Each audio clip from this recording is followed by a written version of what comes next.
Гүлнара Хайдарова. Сәяхәтче тәңкә.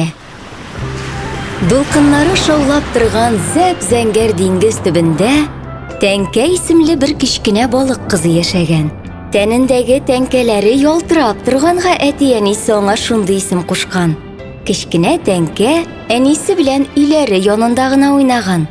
Һәр кич сайын әтисе аңа гаҗәеп су асты дөньясы турында сөйләгән. Дә үскәч, син дә диңгезнең ул ягына барырсың, кызым, дигән. Тәңкәнең тизрәк үсәсе һәм бу өр-яңа дөньяны күрәсе килгән. Мин үсеп җиткәнче, диңгездәге кызыклар бетеп китсә, ни эшләрмен, дип уйлаган тәңкә. Һәм бер көнне әнисенә әйтмичә, өйдән чыкканда, диңгезнең икенче ягына юнәлгән. Көчле су агымы тәңкәне өеннән еракка, озын-озын су үсемнәре, зур кораллар үскән, төрле төстәге вак ташлар белән капланган җиргә алып киткән. Диңгезнең бу ягында тәңкә моңарчы күрмәгән төрле балыклар йөзеп йөри икән. Шул вакыт су дерелдәп куйган.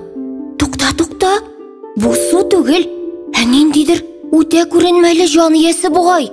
Әнә, эшләпәсе дә, тәпиләре дә бар. Аптырап калган тәңкәгә сәер нәрсә йылмаеп караган һәм: "Сәлам, нәни балык, мин медуза. Синең бер кайчанда минем кебек медузаларны күргәнең юк идеме әллә?" дип сораган. "Юк иде шул. Сәлам, медуза. Ә мин тәңкә. Син шундый матур һәм үтә күренмәле", дигән балык кызы һәм яңа танышын тотып карамакчы булган. "Юк, тимә миңа, тәңкә", дигән медуза. "Мин сине ялгыш кына чага алам." "Ярый әйттең әле", дигән балык кызы һәм медуза белән саубуллашып китеп барган. Шул вакыт тәңкә су төбендә гаҗәеп матур йолдыз күреп алган. Әтисе аңа диңгездә яшәүче төрле төстәге йолдызлар турында сөйләгән иде шул. "Менә нинди икән алар", дип уйлаган балык кызы һәм аның янына якынрак барып, "Сәлам, матур йолдыз", дип кычкырып җибәргән. "Сәлам, нәни балык", дип җавап биргән аңа яңа танышы. "Мин чыннан да диңгез йолдызы.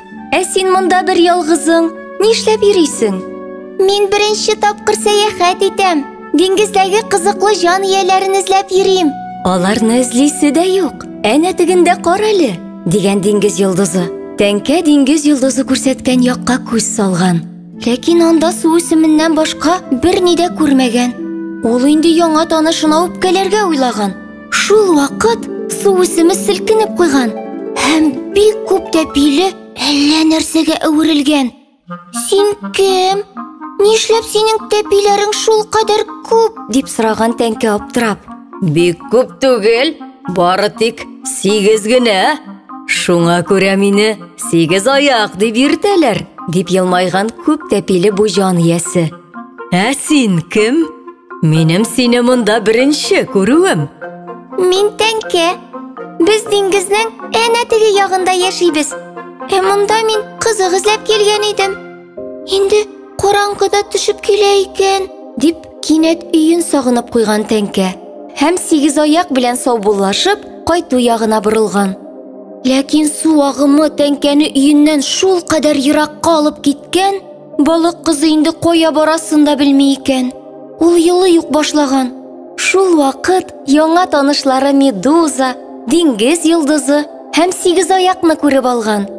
"Ни булды сиңа, тәңкә?" дигәннәр алар. "Ник елыйсың?" "Мин адаштым бугай. Өемә кайту юлын таба алмыйм."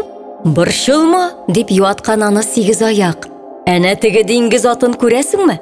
Ул бик акыллы, еракларга йөзә, бик күп белә. Аннан ярдәм сорыйк әле." Ул тиз генә диңгез атын чакырып килгән. "Сәлам, балык кызы", дигән диңгез аты.